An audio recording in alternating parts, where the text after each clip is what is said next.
Salut la team, j'espère que vous allez bien.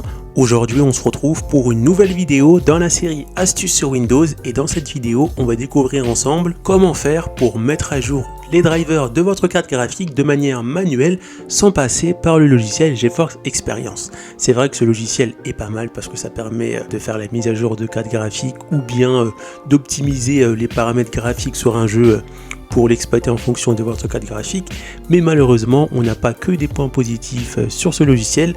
Quand on fait une mise à jour sur le logiciel GeForce Experience, ça va pas enlever la mise à jour précédente, ça va simplement écraser l'ancienne mise à jour et mettre la nouvelle par dessus, et ça, à force de faire ça, ça peut créer des bugs, et ces bugs peuvent être répercutés dans les jeux on va dire normal ou bien les jeux VR, et là ça peut poser problème. Donc pour remédier à cela, je vais vous montrer une autre méthode, c'est faire les mises à jour en mode manuel en allant directement sur le site d'NVIDIA. Mais ne vous inquiétez pas, c'est très simple à faire et tout le monde peut le faire, il faut juste bien comprendre le principe. Donc on va découvrir comment faire ça dans cette vidéo. Alors n'hésite pas à t'abonner à la chaîne, à mettre un gros pouce bleu et à activer la cloche de notification parce que ce sont des moyens gratuits qui permettent de soutenir la chaîne. Donc premièrement, ce qu'il faut faire, c'est qu'on va sur Google ou bien sur la barre de recherche, on tape driver NVIDIA, voilà, on clique juste dessus et là on clique sur pilote officiel NVIDIA. Donc là il va falloir bien écouter type de produit, si c'est une carte pour le gaming de NVIDIA, c'est toujours GeForce. Ensuite on va choisir série de produits, donc si c'est une 3000 vous mettez 3000, si c'est une 4000 vous mettez série 4000, pas besoin de mettre plus de détails. Et si c'est une 3000 en version portable, vous cliquez sur notebook, et si c'est une carte graphique 2000 version portable, vous mettez notebook. Et pareil, si par exemple c'est une version carte graphique mais pour ordinateur portable dans la série 1000, vous mettez notebook ici.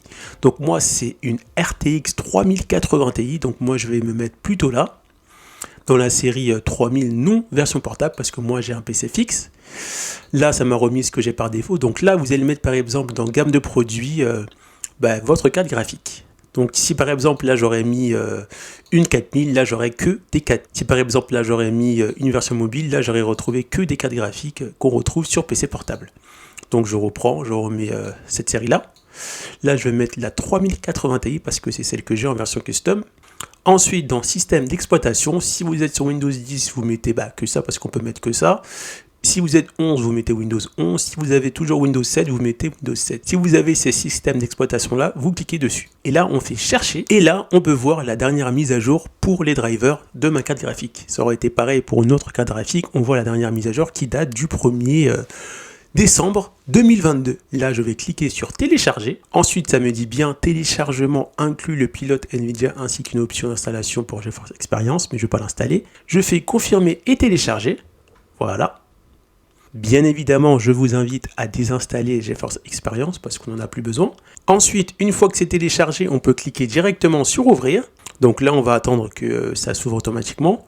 Et en fait, tous les mois, ou bien tous les 2 mois, ou bien tous les 3 semaines, vous allez sur le site, vous faites les manips que j'ai fait avant pour voir s'il n'y a pas une nouvelle mise à jour pour votre carte graphique. Ensuite, là, on va devoir cliquer sur OK pour commencer l'installation. Donc, je vais cliquer dessus. Donc là, ça va préparer l'installation de la mise à jour sans passer par GeForce Experience, tout simplement. Ensuite, on a pilote graphique NVIDIA qui apparaît, on va attendre et là on va procéder à l'installation. Donc là, ça nous demande si on veut installer GeForce Experience et mettre à jour les pilotes carte graphique. On met juste pilote carte graphique, accepter et continuer. Donc là, on va faire personnaliser. Donc là, on va tout mettre et bien vérifier que cette petite case n'est pas cochée. Ensuite, dans effectuer une nouvelle installation, on clique sur rien, on fait juste suivant. Et là, ça va mettre à jour notre carte graphique avec les nouveaux drivers sans passer par GeForce Experience. Ça va bien supprimer la version précédente des drivers de votre carte graphique pour mettre les nouveaux. Après, à la fin de l'installation de la dernière mise à jour de votre carte graphique, vous retrouvez un petit résumé ici. Voilà, et là ça vous propose de redémarrer. Donc moi je ne vais pas redémarrer, mais vous allez redémarrer pour terminer l'installation. Et ensuite c'est validé, vous allez pouvoir rejouer avec vos jeux et votre carte graphique sera bien à la dernière mise à jour en date. Donc on arrive à la fin de cette vidéo, donc si ça t'a plu n'hésite pas à t'abonner à la chaîne, à mettre un gros pouce bleu et bien sûr on se retrouve pour une prochaine vidéo. A plus la team! Pour retrouver d'autres astuces sur Windows, cliquez sur les flèches du numérique, après vous êtes abonné bien sûr. Rendez-vous dans l'onglet playlist et là cliquer sur la playlist Astuces Windows. Donc pour l'instant on retrouve que quelques astuces Windows, mais je mettrai bien évidemment cette playlist à jour dans la mesure du possible. A plus la team!